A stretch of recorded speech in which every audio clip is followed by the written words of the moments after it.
The Thunder Bay Airport is down to one runway for the next 5 months as upgrades are underway on almost every facet of the main runway and supporting infrastructure.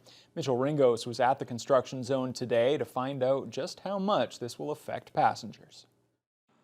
The $20 million project, which is being split between Transport Canada and the airport, is the first major capital funding the airport has been eligible to receive. The initial stages of construction started on May 6th, and drivers on Highway 61 may have noticed the big X lit up to remind pilots the main runway is closed. Manager of Airport Services Ryan Brading says they are upgrading almost every facet of that runway and surrounding infrastructure. The asphalt is being milled and paved, 150 millimeter depth. We're reducing the width of the runway from 200 feet to 150 feet, so 60 meters to 45 meters. The big benefit is that we'll be upgrading the level of service, the standard, to the new edition. It's a new standard from Transport Canada. So we'll be fully compliant with the 5th edition TP 312 standard.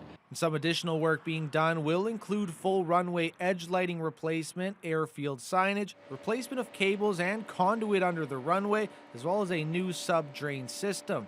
With construction underway on runway 0725, a plane landing right now here on runway 1230. That's where they're allocated to land until construction is completed. We only have the one remaining runway, 1230.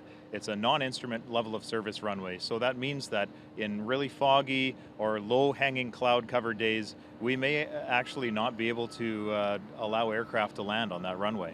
Brading says the main runway will reopen to full length for a total of 7 days during construction to accommodate special charter flights like the Viking Cruise Line coming to Thunder Bay this summer, but does have a timeline they hope to reopen.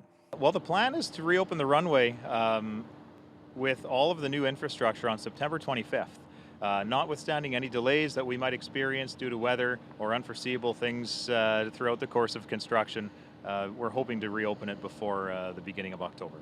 Brading says in addition to the runway work, they will be installing a runway end safety area on the end of all 4 thresholds called a recess, which is now imposed by Transport Canada and will close runway 12 in October. Mitchell Ringos, TBT News.